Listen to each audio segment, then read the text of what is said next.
Bonjour à tous et bienvenue dans le Profcast, le podcast qui accompagne les professeurs de langue en ligne à développer et perfectionner leur offre. Aujourd'hui, je reçois Lilian, créateur de la page Lilian Anglais. Bonjour Lilian, merci d'avoir accepté l'invitation. Alors pour commencer, est-ce que tu peux te présenter pour les personnes qui nous écoutent? Salut Romain, salut tout le monde. Moi, c'est Lilian. Je crée du contenu depuis 3 ans et demi. Donc, dans la niche anglais, ma page le dit assez bien, Lilian Anglais. Et je me considère principalement comme une porte d'entrée pour l'apprentissage de l'anglais. Je veux vraiment rendre ça le plus fun possible, le plus accessible possible. Et voilà. Ok, super. Merci beaucoup pour cette petite présentation. Tu es suivi par plus de 370 000 personnes aujourd'hui sur Instagram, bientôt 1 million sur TikTok. Est-ce que tu peux nous expliquer comment tout ça a commencé, la genèse? Ouais, en fait, j'étais jamais vraiment trop penché TikTok. J'y passais vraiment par mes amis et je regardais des petites vidéos ici et là, mais j'avais pas l'application sur mon téléphone. Et puis est arrivé du coup le soir de mon anniversaire, j'ai installé l'application parce que j'avais vraiment cette volonté de créer du contenu. J'ai d'ailleurs toujours des brouillons de vidéos YouTube jamais sortis, qui n'étaient pas du tout sur l'anglais d'ailleurs. Et en fait, j'ouvre l'appli et je vois d'un côté un prof d'anglais et de l'autre une personne qui n'a pas forcément l'air d'être penchée vers l'anglais, mais qui dispense des vidéos en anglais en tout cas.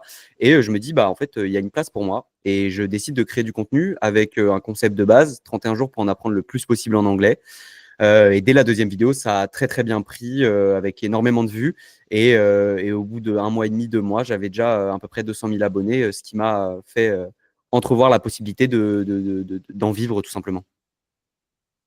Oui, c'est ça. Donc oui, le démarrage est clair. Finalement, tu as eu peu de temps pour te poser cette question. Il n'y a même pas eu de déclic finalement. Tu t'es directement dit que finalement, ça pouvait devenir une activité à plein temps. Ouais, carrément. Bah, en fait, j'ai toujours été un peu dans le monde d'Internet. J'ai été bercé par Internet, par la création de contenu, etc. Donc, dès que les chiffres commencent un peu à monter, on se dit très vite qu'il y a une possibilité d'en vivre, même si de base, j'ai pas du tout fait ça pour ça et je ne m'attendais pas à ça du tout quand j'ai lancé. Bah, effectivement, quand on voit les chiffres monter, etc., ça laisse envisager le potentiel futur où je peux en vivre. Et puis, au bout d'1 mois à peu près, j'ai été contacté par une marque pour faire un partenariat, ce qui m'a fait me dire, effectivement, si je continue dans cette lancée-là, je pourrais en vivre dans le futur, quoi. Oui, j'imagine qu'avec un démarrage éclair comme ça, on se prête rapidement à rêver, quoi. Donc oui, non, je comprends complètement. Aujourd'hui, du coup, tu as un programme, si je dis pas de bêtises, qui s'appelle Anglais comme un pro. À quel type de personnes s'adresse-t-il exactement? Il s'adresse à peu près tous les profils. C'est vrai que nous, on va plus essayer de diriger ça vers les gens qui sont dans le monde professionnel, puisqu'il y a la possibilité de financer tout ça via le CPF.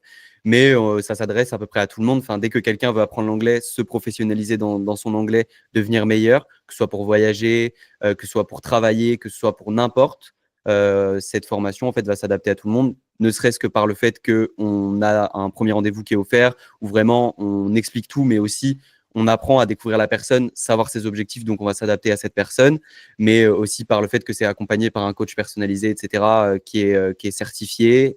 Et donc, ça nous permet vraiment de nous adapter à tous les profils. Et c'est vraiment ce que je recherchais et ce qu'on recherche avec les gars de la formation. D'accord. Et du coup, c'est ton premier essai, c'est ton premier programme ou tu en avais déjà testé d'autres avant? Non, c'est mon premier programme. En fait, c'est pas que j'étais réfractaire à l'idée de faire une formation, mais c'est vrai qu'au moment où j'avais eu les premiers organismes de formation ou bien même des plateformes qui me proposaient de créer ma propre formation, c'était un peu le moment où il y avait ces préjugés sur les formations, etc.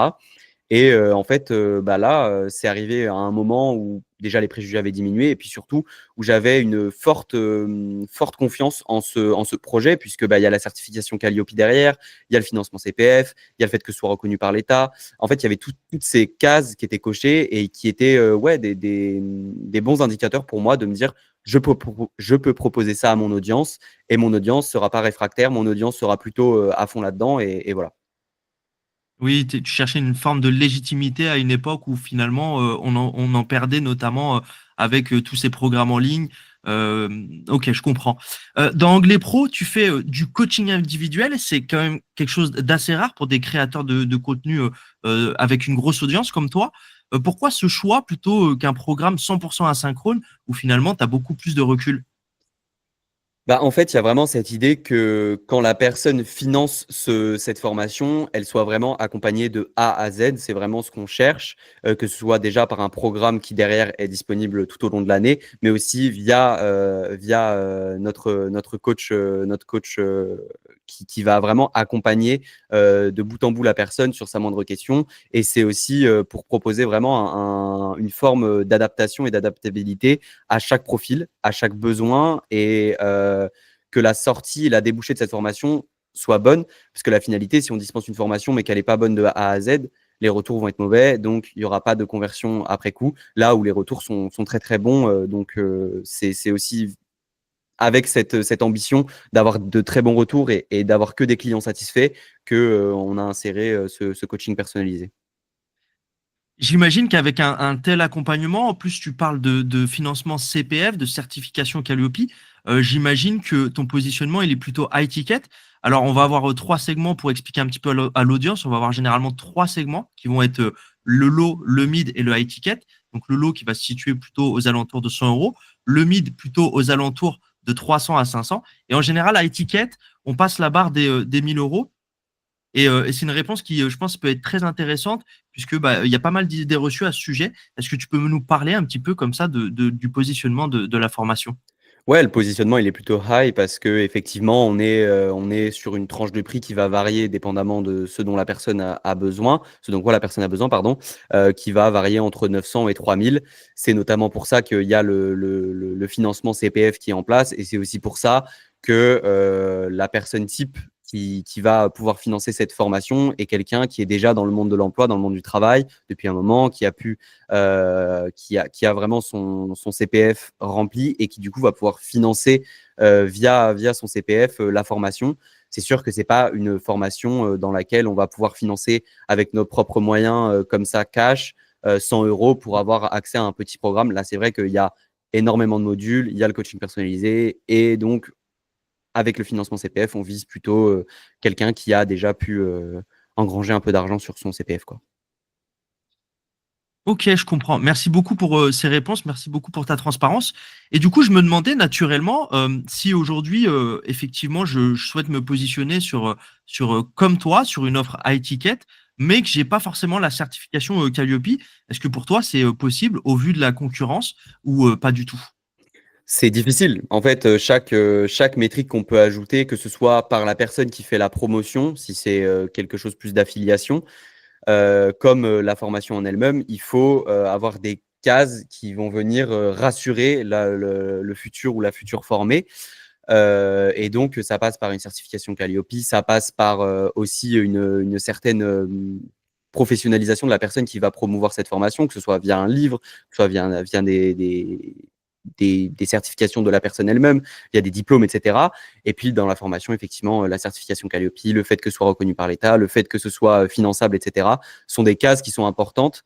Et puis après, en amont aussi, c'est ce que je disais, eh ben, quand la personne elle sort de la formation, avoir des bons retours, avoir des bonnes évaluations sur des sites, etc., ça permet en fait de faire un tout qui, malgré la concurrence, va être le choix de prédilection parce que bah, il n'y a pas mieux, quoi. Donc, effectivement, chaque métrique et chaque chose qu'on peut mettre dans sa formation pour la professionnaliser au maximum, c'est important et ça va permettre aux gens de se démarquer, quoi. Oui, tout est bon pour booster la valeur perçue et la certification Calliope, même si elle est importante, elle est pas, c'est pas le seul facteur, quoi. Non, il y a plusieurs facteurs, mais c'est vrai que ça reste quand même quelque chose d'important, quoi. Ok, super. Aujourd'hui, tu dirais que c'est quoi ton principal canal d'acquisition? À savoir que je sais que toi, tu es quand même particulièrement actif sur Instagram et TikTok. Est-ce qu'il y en a un pour lequel ça penche plus que l'autre? TikTok, il y a pratiquement pas comment dire, de promotion de la formation. Il y a juste un lien en bio si les gens sont curieux, mais c'est vrai qu'il n'y a pas de CTA à la fin des vidéos pour dire bah, effectivement, j'ai une formation, etc. Clique sur le lien. Parce que déjà, la plateforme s'y prête un peu moins, que ce soit par le système de messagerie, que ce soit par le système aussi de comment les gens consomment l'application. Insta, on est beaucoup plus là pour la personne et le contenu. Là où TikTok, on est bien plus là pour le contenant et on swipe très vite. C'est vrai que du coup, Instagram se prête plutôt mieux à la conversion que TikTok. Donc, TikTok, j'ai un peu mis ça sur le côté. Et c'est vrai que du coup, il y a un gros focus Insta, quoi. Oui, ok, je comprends et je comprends complètement et c'est ce qui, en tout cas, transcrit vu de l'extérieur. Mais du coup, je me demandais, en termes de stratégie de contenu, euh, pourquoi du coup continuer? Alors, j'ai l'impression que tu as mis ça plutôt en pause, si j'ai bien compris. Mais du coup, ça serait quoi, si selon toi, l'intérêt à créer du contenu sur TikTok? Bah, sur TikTok, il y a toujours cet esprit de monétisation qui fait que TikTok me rémunère tous les mois par rapport à mon nombre de vues. Ça reste aussi ma plateforme principale, la plateforme sur laquelle j'ai commencé à créer du contenu. Donc, je veux rester aussi fidèle à cette audience. Donc, c'est vrai que le contenu TikTok est le contenu majeur dans la création de contenu. Insta, on est bien plus sur de la republication du contenu TikTok. Et puis, je maîtrise bien l'outil. Donc, ça me permet aussi d'avoir une petite valeur ajoutée sur chaque montage, même si c'est pas là-bas que je fais mon montage. Ça me permet d'ajouter des petites choses ici et là qui font que après, quand je remets cette vidéo sur Insta, elle est en très bonne qualité, elle est parfaite. Je sais que. Et puis aussi, d'un autre côté, ça me permet d'avoir un peu cette prise de température sur les concepts. Parce qu'en fait, d'avoir cette prise de température sur TikTok, je vois un concept qui fonctionne sur TikTok, bah, je sais que sur Insta, il y a de grandes chances qu'il fonctionne aussi. Donc, en général, on va dire TikTok est plus là pour la prise de température. Et puis aussi, dans le futur, il y a quand même cet objectif de parler un peu plus de la formation sur TikTok, mais pas forcément par le biais de vidéos, mais bien plus par le biais de live, qui je trouve est un très bon billet pour parler de son offre, parce qu'on est vraiment en direct, on s'adresse à un plus petit panel de gens, et donc c'est plus facile de faire du question-réponse dessus, quoi. D'accord. C'est quelque chose que tu fais aujourd'hui, un petit peu les lives? J'en faisais beaucoup avant d'avoir la formation. Et là, avec tous les déménagements, etc., c'était quelque chose de plus compliqué. Maintenant que j'ai un espace dédié un peu plus à la création de contenu, ça va revenir. J'en ai fait quelques-uns récemment. Et c'est vrai que c'est quelque chose qui est intéressant, que ce soit pour la formation, même pour avoir un contact direct. Pour que les gens se sentent plus proches du créateur aussi, je trouve ça important d'avoir un certain lien. C'est eux qui me permettent de vivre. Donc, avoir ce lien en live me permet aussi de beaucoup d'avoir ouais, ce côté très interactif avec eux. Et donc, ouais, c'est quelque chose que je veux pousser un peu plus dans le futur. D'accord, oui, donc tu conserves un lien avec ton audience d'origine. Il y a une certaine aussi forme de monétisation sur TikTok qui reste intéressante. Et c'est un petit peu ton laboratoire, hein, si j'ai bien compris, TikTok. Voilà, tu utilises les codes de TikTok, tu republies sur Insta. Bien que j'ai vu que tu utilises aussi d'autres styles de publication, d'autres formats. Tu publies d'autres formats sur Instagram, hein, si je dis pas de bêtises. Ouais, c'est ça. Depuis, je dirais 2 mois à peu près, j'ai décidé aussi de faire du format plus publication photo avec des fiches de vocabulaire. Je me teste encore un peu, j'essaie de trouver un peu ce qui me va le mieux. J'essaie aussi de pas aller dans la même offre que le reste du marché, parce que sinon ça n'aurait pas d'intérêt. J'ai toujours envie d'avoir cette valeur ajoutée. Pour le moment, je pense que j'ai pas la valeur ajoutée que je veux avoir, que ça se rapproche de fiches de vocabulaire relativement simples. Mais c'est aussi l'objectif, c'est d'avoir une base de fiches de vocabulaire simples qui me permettent en fait de commencer à fidéliser l'audience sur ce genre de contenu pour après aller sur des choses un peu plus poussées. Et en fait, les fiches de vocabulaire aussi viennent se compléter avec les vidéos et le format vidéo, puisque je vais souvent poster une fiche de vocabulaire et une semaine plus tard revenir sur cette vidéo, en fait, pour avoir ce côté. Est-ce que vous avez bien appris la fiche de vocabulaire ou est-ce que vous avez bien retenu ce vocabulaire? En fait, ça fait des petits rappels, ça fait du passe-passe, donc ça ramène les gens vers les publications photos comme ça ramène les gens vers les publications vidéo. Et du coup, c'est quelque chose qui, moi, me facilite déjà la création de contenu, puisque j'ai un contenu par semaine qui est tout vu. Je reprends une des fiches de vocabulaire au hasard et je teste les gens dessus. Mais en fait, les gens ne se rendent même pas compte parce que je ne le dis pas dans la vidéo. Il n'y a pas vraiment d'approche comme ça, mais c'est juste, les gens vont se dire, ah tiens, je me rappelle de ce mot, où je l'ai appris, bah oui, la fiche de vocabulaire. Et en fait, ça fait vraiment ce côté passe-passe, quoi. Oui, c'est ce que j'allais te demander justement si les gens conscientisaient ça. Donc pas forcément, c'est inconscient, mais tu sens quand même qu'il y a que ça peut travailler. En tout cas, toi, c'est ta logique de travail derrière, c'est ce que tu veux apporter aux gens, c'est ça? Ouais, c'est ça. En fait, pour certains, ils vont pouvoir le conscientiser, ils vont vraiment se dire, OK, j'ai appris ce mot-là via là. Mais des fois, je vais ressortir une vidéo 1 mois plus tard, donc les gens, ils ont oublié, ils ont le temps d'oublier cette fiche de vocabulaire. Mais c'est pas pour autant que le vocabulaire, il est parti. Et en tout cas, ils vont avoir des réminiscences de ce vocabulaire et se dire, ah, OK, je sais dire ce mot, en fait. Et du coup, il y a aussi ce côté de la personne va avoir comment dire? une estime personnelle de soi qui va augmenter au fur et à mesure. Et donc, ça permet aussi d'avoir des gens qui se sentent de plus en plus en confiance et qui, du coup, après, peuvent sauter le pas, par exemple, sur une formation ou ce genre de choses, parce qu'ils se disent, je suis assez avancé sur mon vocabulaire pour après passer à l'étape du dessus. Et donc, en fait, il y a vraiment une ligne directrice qui aide beaucoup les gens, quoi. Ok, super, je comprends. Dans anglais comme un pro, il y a cette connotation du coup comme un pro, enfin professionnel. Donc on cherche il y a un projet derrière, on cherche à aider les gens qui ont un projet professionnel. C'est quelque chose qui revient souvent, même dans la façon dont tu présentes cette formation. Je me pose une question toute bête, du coup, pourquoi, et c'est peut-être déjà le cas et j'ai peut-être pas fait attention, auquel cas, excuse-moi, pourquoi ne pas aller exploiter une plateforme, tu sais, comme LinkedIn qui est entièrement dédiée justement à ce monde-là? Et ben justement, c'est quelque chose qui arrive. J'ai fait mon premier post LinkedIn il y a 3 4 jours, je crois. C'est une plateforme que je ne connais pas du tout. Donc, j'apprends. En fait, là, je suis plus dans l'étude de l'offre et du marché, voir un peu ce qui se fait, voir un peu comment les posts sont faits, voir un peu comment la plateforme fonctionne. Je pense que c'est quelque chose qui a fait que j'ai aussi beaucoup fonctionné sur les autres plateformes. C'est que j'ai vraiment eu cette phase d'observation. Et donc là, je traîne un peu sur LinkedIn un peu tous les jours. Je vois un peu ce qui se fait. Et je pense aussi que, par exemple, avoir un livre au-delà de la formation va aussi aider sur LinkedIn parce que ça ajoute une valeur. Enfin, c'est tout simplement une valeur ajoutée pour un réseau aussi professionnel que d'avoir un livre. Donc, c'est quelque chose qui va être mis en place. Il faut juste que je vois comment faire. Est-ce que je pars plus sur du concept vidéo, du concept photo? Est-ce que je vais plus sur de l'anglais plus poussé que sur Insta où je vais vraiment faire des fiches de vocabulaire, mais pas vraiment des fiches de vocabulaire, mais plus des fiches d'anglais où je vais vraiment aller sur des concepts plus poussés qui s'adapteraient plus à des gens du côté pro, etc. Donc là, ouais, je suis dans la phase un peu d'observation pour vraiment avoir pas un lancement solide, mais en tout cas un plan d'action solide pour l'année à venir. Oui, tu veux te créer une vraie stratégie de contenu dédiée à LinkedIn, hein, c'est ça? C'est ça. Ok, je comprends. Ok, ça marche. Bah oui, c'est vrai que ça fait un peu sens et ça m'étonne pas du tout ce que tu me dis. D'ailleurs, en parlant justement de LinkedIn, de conversion, aujourd'hui, j'ai vu que toi, tu utilisais donc, tu avais donc un tunnel en organique, donc non payant, et tu fais aussi de la publicité sur Instagram.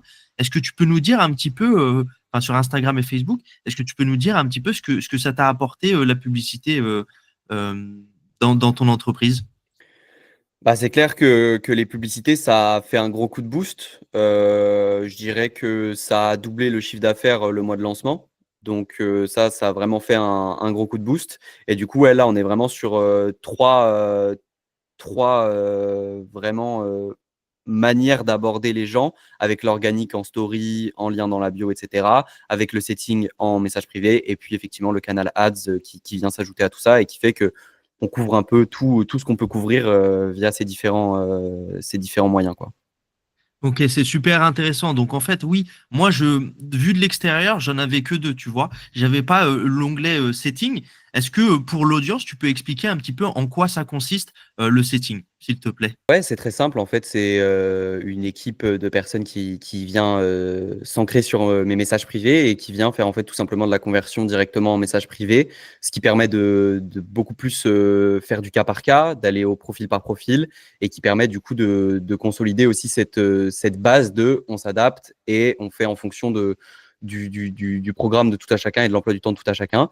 Et en fait, ça vient se faire par des petits, soit directement via les sondages en story, les gens après, ils répondent aux sondages et dépendamment de leurs réponses, on va venir faire un démarchage personnalisé ou bien, par exemple, des réponses en commentaire, souvent sur mes publications fiches de vocabulaire, je mets commande Go et après on vient directement parler aux gens en message privé. Et en fait, ça permet vraiment de consolider cette approche cas par cas. Et c'est quelque chose que je trouve très intéressant et qui effectivement, dans ce genre d'offre, porte ses fruits aussi, quoi. Oui, puis dans ce genre d'offre, donc effectivement quelque chose de avec enfin une offre vraiment vraiment high ticket avec une vraie volonté d'accompagner les gens, j'imagine que ça apporte aussi son lot de contacts, de proximité, de contacts humains. On a l'impression de parler tout simplement directement au créateur et j'imagine que ça apporte sa petite touche quoi en plus. Ouais, carrément. Et puis même moi, c'est assez souvent que je fais des petites interventions aussi pour quand il y a des questions plus poussées anglais, plus poussées personnelles, etc. J'aime avoir vraiment un suivi et être là aussi pour les gens, répondre en message privé autant que je le peux. Et c'est vrai que du coup, ça vient pallier à cette incapacité de répondre à tous les messages. Et ça vient tout simplement parfaire l'offre qui vraiment se base sur cet accompagnement et qu'on veut pousser sur ce pan-là, quoi. Ok, ça marche. Super intéressant. Vraiment, je trouve ça super intéressant et je te remercie beaucoup pour ta transparence sur l'aspect iTicket et tout ce que ça implique, du coup, les modèles de conversion, etc. Parce que je sais que souvent, j'ai eu des profs qui se posaient un petit peu la question de savoir si c'était possible ou pas. Et là, du coup, tu éclaires beaucoup nos lanternes, donc c'est super. Euh, je me demandais, du coup, entre le setting, la publicité et l'organique, est-ce que tu peux nous donner une idée un petit peu de la répartition sur ton chiffre d'affaires un petit peu? Eh ben, je te laisse juste attendre 2 petites secondes. Je vais voir directement, comme ça, je vais pouvoir être le plus transparent possible. Bah, là, je vais prendre juste le début de mois de mars. Ça va pas être le mois où il y aura le plus de data vraiment correcte puisque, bah, c'est un mois en pleine période de vacances, il y a la saisonnalité et cetera. Donc forcément, les gens sont un peu moins disponibles pour prendre des rendez-vous. Mais, je dirais que c'est, équilibré au maximum. Là, en nombre de rendez-vous générés, en organique, il y en avait 23, setting 26 et ads 26. Et après, en conversion, c'est à peu près équilibré aussi. Donc, vraiment, on est sur du 33, 33, 33, quoi. Genre, c'est vraiment chaque truc est vraiment à l'équilibre. Hyper satisfaisant. Hyper satisfaisant, bah, incroyable et merci beaucoup pour ta transparence, Lilian. Merci beaucoup. Avec Euh, plaisir. dans ta série, alors j'ai fait en faisant un peu mes recherches, je suis tombé sur le premier épisode d'une série qui s'appelle Le récit d'un créateur et sur ta chaîne YouTube directement. Donc je mettrai le lien dans la description pour ceux qui veulent aller voir. Donc dedans, tu parles des différentes façons de gagner sa vie quand on est prof en ligne et qu'on crée du contenu. Tu as par exemple formation, coaching, affiliation, placement de produits, travail avec des marques, agence pour créateurs. Bref, il y a pas mal de façons de gagner sa vie en tant que professeur de langue en ligne. Aujourd'hui, en ce qui te concerne, quelles sont tes principales sources de revenus et dans quelle proportion aujourd'hui en 2025, puisque j'imagine que ça a pas mal évolué. Ouais, alors cette petite série de vidéos, en fait, ça s'est arrêté au pilote, à l'épisode 1, parce que, en fait, j'avais pas encore la bonne formule. Je l'ai laissé en ligne parce que, voilà, je trouvais ça quand même assez pertinent, malgré le fait que maintenant ce soit un peu daté. Et du coup, si j'ai bien compris la question, c'est à peu près ce qui me rémunère le plus, ce qui va faire que je vis enfin, ce dont quoi je vis le plus. Et actuellement, c'est clairement et de loin la formation qui me fait vivre. Voilà, c'est clair que ça m'a fait passer à un autre step. Là où la création de contenu, elle, c'est un peu amoindrie. Et c'est vrai que maintenant, mes partenariats, là, ça fait un moment, j'en ai pas fait. Et c'est vrai qu'ils sont beaucoup plus, comment dire, coûteux que les premiers que je faisais. Et donc, c'est vrai qu'ils sont moindres. Mais quand ils sont là, je sais que ça me fait une bonne rentrée d'argent, quoi. Ok, oui, ok, super. Je comprends tout à fait. Et du coup, bah, dans les modèles que j'ai cités précédemment, euh, lequel te semble le plus rentable et accessible pour un prof qui se lance? Et là, du coup, ta réponse, ça va être très intéressante parce que du coup, toi, tu es passé par là, tu as eu l'occasion d'expérimenter plusieurs modèles et puis maintenant, tu as le recul aussi. Ouais, je dirais que ça va dépendre de la période. Si cette question, on me l'avait posée en 2023, au moment où il y avait vraiment l'essor de TikTok et de tout cette nouvelle monétisation, j'aurais dit TikTok. Maintenant, c'est vrai que TikTok, c'est très dépendant des performances, c'est très dépendant de comment on arrive à accrocher une audience. Et c'est aussi beaucoup de fluctuations, c'est très incertain. Donc, vivre de TikTok, c'est aussi beaucoup de stress. Là où je pense que le truc le plus, peut-être qui ne rémunérera pas le plus, mais qui est le plus, comment dire, qui va offrir la situation la plus stable, c'est vraiment tout simplement de donner des cours en ligne. Parce qu'en fait, on ne dépend pas forcément de la performance. Certes, on dépend d'une audience qui va venir chercher nos cours, mais il y a tellement de possibilités comment dire, de vendre ces cours que je dirais que c'est la manière la plus solide d'avoir une base de revenus. Là où c'est vrai que la création de contenu est très aléatoire. On peut très bien faire de très bons mois comme des mois beaucoup plus compliqués. Mais je dirais clairement, ouais, tout le pan de donner des cours, c'est quelque chose qui est le plus solide. Hmm. Oui, c'est en fait la différence, la nuance entre les deux, elle est stratégique finalement. Là où en gros, tu te positionnes comme un créateur de contenu, donc tu fais du contenu ludique. Et en fait, la création de contenu est une fin en soi puisque tu es rémunéré pour ça, par exemple sur TikTok, bon, pour ne citer que ça de toute façon.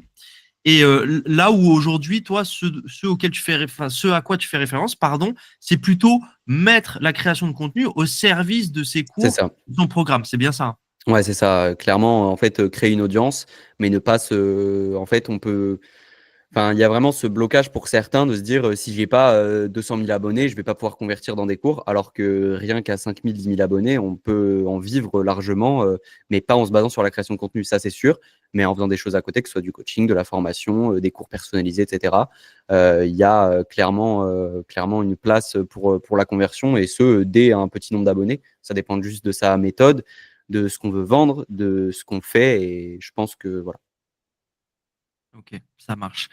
D'ailleurs, pour conclure un petit peu ce segment modèle économique, entre guillemets, j'ai vu que tu avais sorti ton livre le 8 janvier dernier, L'anglais Ouais, avec Lilian. Donc, bah, toutes mes félicitations. C'est un merci. travail colossal. J'en ai déjà parlé notamment avec Paul. Bon, ça a été, ça n'a pas été trop dur d'écrire ce livre. J'imagine que c'est par contre un grand accomplissement pour toi. Ouais, en fait, je m'y attendais pas du tout. C'était quoi? C'était en ouais, début novembre 2023. J'ai été contacté du coup par Hachette qui me propose d'écrire ce livre pour aller dans la continuité d'une offre qu'ils proposent, qui sont des livres éducatifs sur toutes les matières, que ce soit psychologie, que ce soit le français, que ce soit être prêt pour le bac, enfin bref, toutes les matières. Et on propose du coup ce livre pour l'anglais. Au début, je n'allais pas forcément répondre parce que en fait, comme je l'ai dit plusieurs fois, c'est que je veux faire quelque chose quand je suis sûr de savoir le faire et que je suis sûr d'être capable de le faire. Et écrire un livre, je me suis dit au début, ben, quelle est ma valeur ajoutée dans l'écriture d'un livre, quelle est ma valeur ajoutée dans ce monde. Et en fait, je me suis dit, ben, faut que je tente. Enfin, dans tous les cas, j'ai l'opportunité et du coup, j'ai accepté. Et en fait, j'ai une manière de travailler qui est pas forcément la bonne, mais c'est vrai que je travaille un peu mieux sous pression. Donc, on va dire que ma deadline, c'était juillet pour la fin d'écriture et que j'ai eu les directives en janvier. J'ai commencé à l'écrire en avril. Donc, vraiment, c'était 2 mois d'écriture très, très, très intense pour faire du coup 260 000 caractères, 250 pages. Donc, c'était compliqué.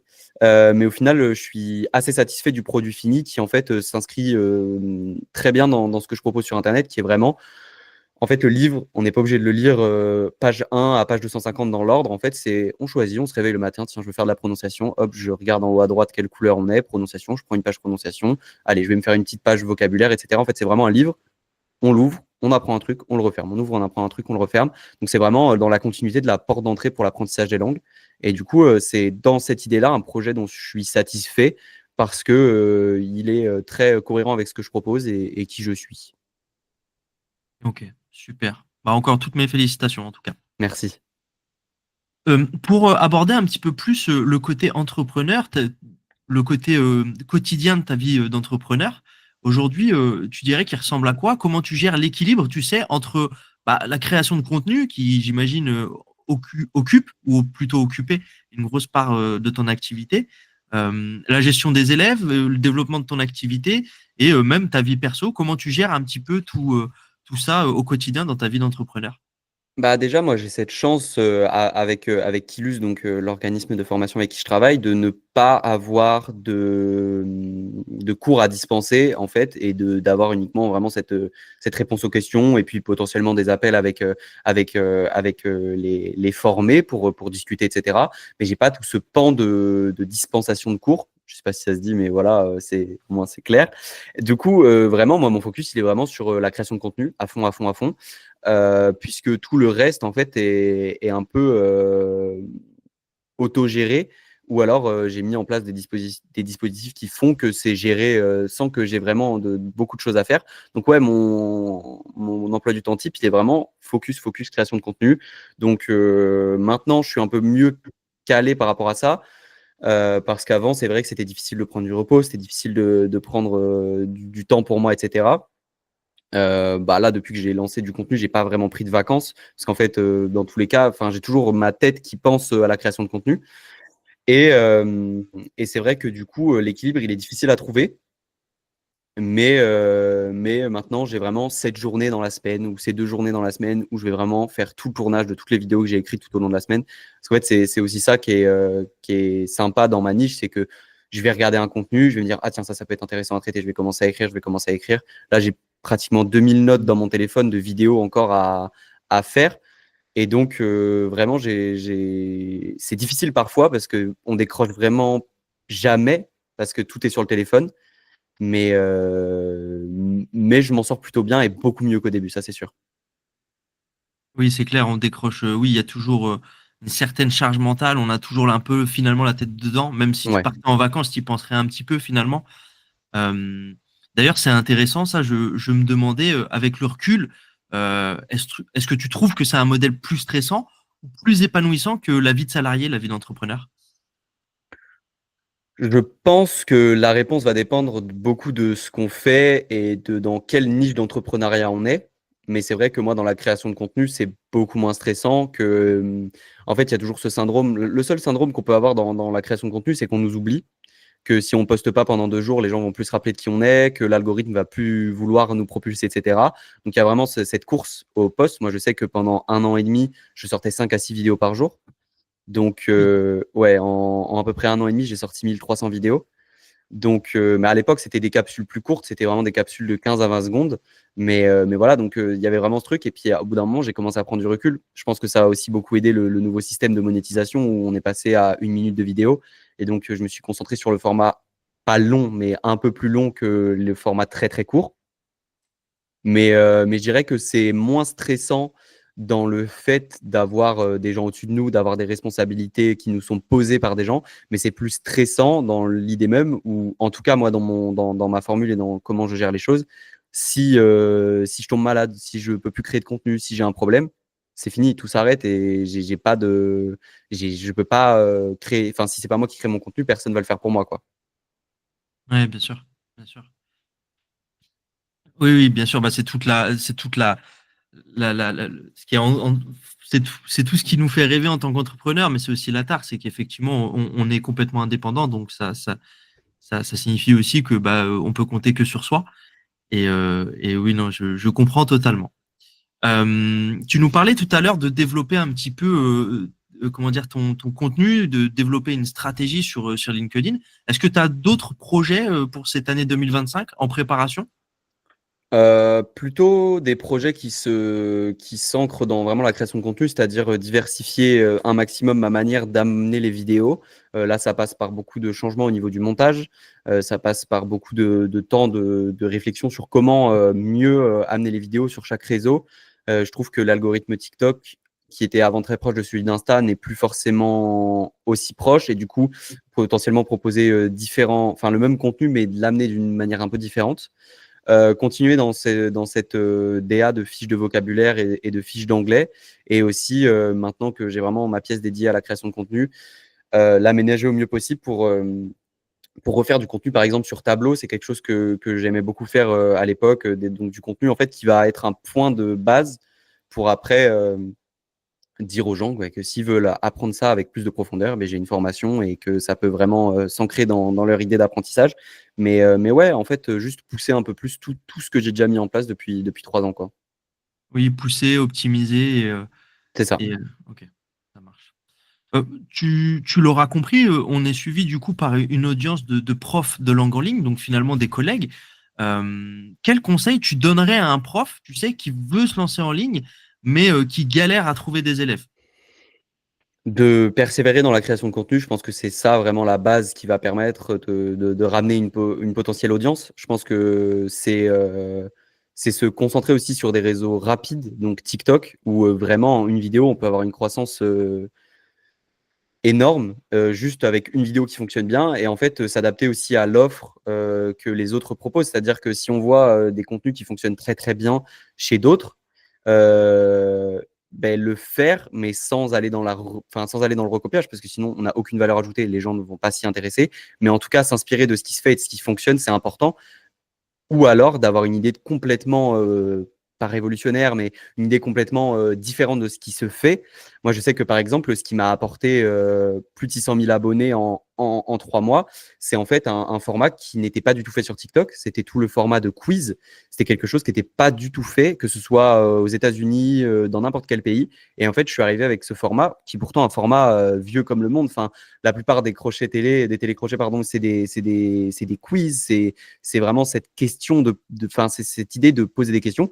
Et en fait, moi, je suis juste arrivé avec un truc comme ça. Et ça m'a fait exploser et ça a fait qu'énormément de marques se sont intéressées à moi et qu'après, du coup, j'ai eu une base de communauté pour après avoir ce truc de formation. Mais c'est vrai qu'avoir cette idée un peu différente, je sais que par exemple, Tyrone d'Anglais Time, lui avait cette manière d'amener le contenu avec énormément de dynamisme, énormément de rapidité, énormément un peu loufoque. Et en fait, avoir cette marque qui nous différencie des autres, c'est quelque chose qui va effectivement permettre de ramener énormément de contenu, enfin énormément de personnes, pardon, parce qu'en fait, faire le même contenu, c'est quelque chose, mais en fait, il faut vraiment le personnaliser un maximum pour que la personne se dise, lui, je l'aime bien, lui, je vais aller voir son cours, lui, je vais payer pour qu'il m'apprenne la langue. Hmm. Ouais, super intéressant.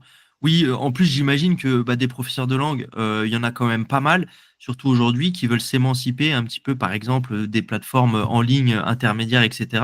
Donc, en fait, l'idée, selon toi, la clé, tu disais, c'est que, en gros, il faut se différencier, se différencier, pardon, avoir un élément de différenciation, hein, c'est ça? Ouais, c'est ça, clairement.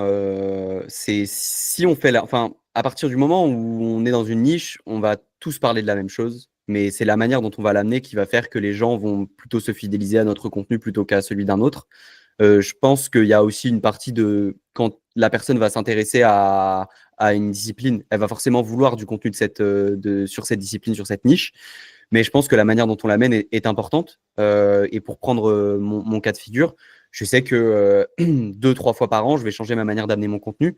Là, je suis plutôt dans la DA calme. Et après, je vais avoir une DA où, pour dire le verbe plonger, pour apprendre le verbe plonger, je vais vraiment plonger sur la caméra. Enfin, il y a vraiment tout cet aspect de ramener et de s'adapter aussi à ce qui se fait quand on voit qu'on est un peu sur le ralenti. Si on fait vraiment du contenu très posé, soit on dynamise le contenu posé en faisant un montage plus énergétique, plus poussé, soit on le fait en nous-mêmes en étant plus dynamique.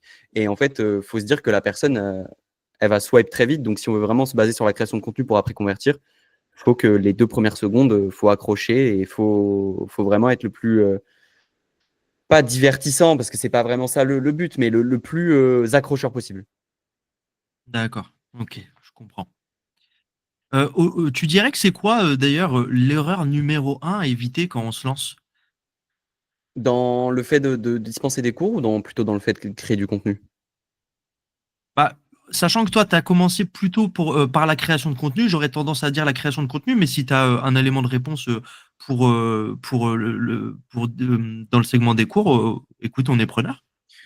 Je dirais que pour la création de contenu, c'est vouloir faire ce qui est déjà fait. Je pense que vouloir adapter un concept à ce qu'on est, c'est plus simple et c'est aussi plus parlant pour la communauté. Je pense qu'en fait, le contenu ne doit pas être un contenu très, comment dire, dans ce qui se fait déjà, mais beaucoup plus dans ce qu'on est. En fait, il faut que la personne ressente que le contenu, c'est pas un contenu fait par IA ou je ne sais quoi, c'est vraiment un contenu fait par un humain qui a des convictions, qui a des valeurs et qui veut vraiment promouvoir ça au travers de ses vidéos. Donc je pense que vraiment, l'erreur numéro un, c'est d'aller vraiment dans une niche et de faire ce qui est déjà en train d'être fait et de se dire, bah, ça va marcher, ça marche chez les autres, donc ça va forcément marcher chez moi. Alors que non, ça marche déjà chez les autres, donc les gens n'ont pas vraiment de valeur ajoutée avec un contenu qui est vraiment le même. Et après, pour les cours, bah, je dirais un peu pareil, en fait. C'est si on dispense un cours comme tout le monde, enfin, il y a tellement de gens qui donnent des cours maintenant que c'est difficile comment dire, de se différencier. Et donc, je pense qu'en fait, l'erreur à ne pas faire, c'est juste de se baser sur ses cours, de se dire mon cours est solide, donc il va forcément se vendre.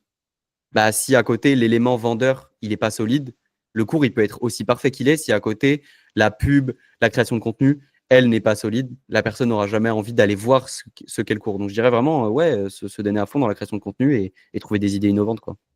Oui, des idées innovantes. On revient encore à ce que tu disais, hein, les éléments de différenciation. Et il y a un truc que je trouve très intéressant dans ce que tu dis, c'est que les éléments de différenciation, en fait, ça peut être plein de choses différentes. Ça peut être la façon d'amener le contenu, ça peut être le format du contenu en lui-même. Et tu disais un truc très intéressant, ça peut être aussi, ça peut passer par le personal branding. Alors, le personal branding, c'est tout simplement le fait d'un peu d'être soi-même finalement et de mettre en avant un certain nombre de valeurs, de codes moraux, etc. Mais en gros, vraiment, qu'on ait le sentiment, effectivement, de voir quelqu'un d'autre, de voir quelque chose de différent. Ouais, clairement, en fait, si on a l'impression que notre vidéo, elle est créée un peu par un robot qui est très, comment dire, carré dans ce qu'il fait, ça pourrait être vendeur si la formation, le cours est très carré lui aussi et très comme ça. Mais c'est vrai que maintenant, en 2025, il y a tellement d'offres que être soi-même, avoir ses valeurs, toucher des gens qui sont aussi touchés eux-mêmes par nos propres valeurs, font que après la conversion est beaucoup plus simple. Moi, je sais que par exemple, les lives, c'est quelque chose d'important aussi pour quelqu'un qui veut faire des cours ou qui veut faire de la vente ou qu'importe, parce qu'en fait, on voit beaucoup plus la personne, on est beaucoup moins cantonné à cet esprit d'une vidéo d'une minute ou de 30 secondes. Non, là, on est face à la personne, on peut lui poser des questions, on peut discuter avec elle. Donc, je pense aussi que les lives, ça peut être un bon moyen de se vendre, au-delà de vendre son cours, parce que je pense que si on se vend bien, le reste suit. Si la personne est convaincue par qui on est, elle aura plus de facilité après à être convaincue par ce qu'on propose aussi, quoi. Bien sûr. Bien sûr, bien sûr. Oui, tu l'as dit, c'est une façon toute simple, en fait, comment dire, à l'ère de l'IA, de l'intelligence artificielle, c'est une façon aussi toute simple bah, de se différencier de ça aussi, de ce genre de contenu. Ouais, clairement. Même si l'IA peut être intéressant dans la création de contenu, notamment pour si la personne fait dans les langues, ben, trouver des mots tous les jours, ça peut être compliqué. Donc la personne peut s'aider de ça si elle n'a pas eu vraiment ces années et ces années de mise à l'écrit de certaines idées, etc. Quand on est en manque d'idées, on peut avoir un postulat de base et venir le perfectionner via intelligence artificielle. Mais c'est sûr que si le contenu il est uniquement fait par ça, bah, il n'y a pas vraiment de démarcation parce qu'un autre créateur qui fait exactement la même chose, on va se retrouver sur 2 vidéos copier-coller. Et après, c'est là aussi que la personnalité peut rentrer en jeu. Si la personnalité est forte, peu importe comment le contenu est dispensé, après, si la personne est forte pour se vendre, ça peut marcher, quoi. Ok, super. Merci beaucoup pour ces éléments de réponse, Lilian. J'ai une dernière question. Si tu devais recommencer de zéro aujourd'hui, qu'est-ce que tu ferais différemment? Donc, la petite nuance avec les deux questions précédentes, c'est forcément ton parcours. Toi, qu'est-ce que tu ferais différemment dans ton parcours si tu devais recommencer de zéro aujourd'hui avec le recul que tu as? Faut que je réfléchisse un peu. C'est pas facile comme question parce que je trouve que, en fait, quand je regarde rétrospectivement, je suis assez content de comment j'ai fait les choses, de ce que j'ai accepté et de ce que j'ai refusé. Je dirais peut-être prendre un peu plus de repos, mais parce qu'en fait, on est souvent la tête dans le guidon et on s'en rend pas compte. Mais un jour de repos, ça peut faire toute une différence parce qu'on revient boosté, on revient meilleur, on revient avec plus d'idées, on revient avec plus de facilité à faire nos choses. Mais c'est vrai que rétrospectivement, je dirais que je suis assez satisfait de ce que j'ai fait, que j'ai toujours été droit dans mes valeurs, dans le refus de potentiels partenariats, dans le refus de potentielles choses, et que ça m'a aussi amené où je suis. Donc, pour les gens qui nous écoutent, je dirais un truc positif: restez fidèle à vos valeurs, ça aura toujours un impact quelconque enfin, ça aura toujours un impact concret, pardon, sur votre futur et le futur de votre entreprise. Mais par contre, prenez du repos. C'est important parce que je sais qu'en tant qu'entrepreneur, on a du mal à ne pas mettre en place nos idées. On a du mal à ne pas toujours aller plus loin parce qu'on se dit si aujourd'hui je prends du repos, peut-être que la personne juste à côté elle va avoir l'idée que j'aurais dû avoir si j'avais pas pris du repos et on se sent dépassé. La finalité, c'est que si on prend du repos, on va revenir beaucoup plus fort, beaucoup plus pertinent et beaucoup plus, comment dire, proactif et on va faire beaucoup plus de choses. Donc, je dirais le repos. Hmm. Oui, du coup, en fait, l'idée, c'est que effectivement, si tu as toujours la tête dans le guidon, bah, ça peut être contre-productif, hein, c'est ça, au bout d'un moment. Ouais, clairement, parce que si tu es tous les jours en train de te dire, ouais, il faut que je fasse ça, il faut que je fasse ça, ok, j'ai cette idée, je la mets en place, machin, truc, machin. Déjà, il y a le risque de burn-out et au final, bah, on va perdre beaucoup plus de temps que si on avait juste pris un jour. Donc, au final, est-ce qu'on est vraiment gagnant? Et puis moi, ce que je peux dire aux gens, c'est que les gens ne vous oublient pas. Si on ne crée pas de contenu pendant 2 jours, les gens vont se rappeler de vous. D'autant plus sur des réseaux comme TikTok ou Insta, où effectivement, les gens, en fait, un- Insta moins, mais TikTok, ils swipe, ils vous ont déjà oublié. Donc, c'est pas 2 jours de plus sans création de contenu qui vont changer. Même s'il faut être très régulier, ça, c'est quelque chose d'important. La régularité dans la création de contenu, c'est super important. Mais il faut savoir parfois se mettre un peu de les limites pour ne pas tomber dans ce truc où au final, on n'est même pas plus pertinent parce que si on veut juste être dans la répétitivité, être dans la productivité en boucle, en boucle, en boucle, sans se poser les bonnes questions, ça se trouve, on va tomber dans de la création de contenu qui est caduque, dans des choses qui n'ont plus forcément de pertinence. Et donc, c'est important, je trouve, de se poser parfois, ne serait-ce que pour soi-même, mais aussi pour son business. En fait, ça permet de prendre du recul, quoi. Hmm. Super inspirant, super inspirant. Je te remercie beaucoup, Lilian. On touche à la fin de ce podcast. Je te remercie beaucoup, petit aparté, pour ce début manqué. Donc, pour les gens qui nous écoutent, les 10 premières minutes n'ont pas été enregistrées. J'ai pas lancé l'enregistrement du podcast et Lilian, sans broncher, a gentiment accepté de redémarrer comme si C'est de rien n'était. normal. Donc, merci beaucoup à toi pour ça. Est-ce que du coup, on peut te retrouver sur des réseaux sociaux? C'est un doux euphémisme, je sais, mais est-ce que tu veux rediriger les gens vers un réseau social en particulier? Bah, je pense que si les gens veulent avoir le package complet, on va dire, c'est plutôt Instagram, donc lilian.anglais, parce qu'effectivement, c'est là où on va retrouver et les stories, et les publications photos, les fiches de vocabulaire, et les publications vidéo, aussi un canal dans lequel il y aura un peu plus de contenu dans le futur. Donc, je pense que pour, on va dire, la totalité du contenu et s'y retrouver au maximum dans ce que je propose, c'est vraiment Instagram en ce moment, ouais. Ok, super. Eh bien, écoute, le lien est dans la description du Instagram de Lilian. Merci à toi, Lilian, d'avoir pris du temps pour nous partager tout ça. Merci à tous d'avoir suivi cet épisode du Profcast. J'espère que cette conversation avec Lilian vous a inspiré et donné des idées pour développer votre propre projet. N'oubliez pas de vous abonner pour ne pas manquer les prochains épisodes. Et si vous avez aimé, laissez un petit like et un petit commentaire. À très bientôt. Merci encore, Lilian. Salut. Salut.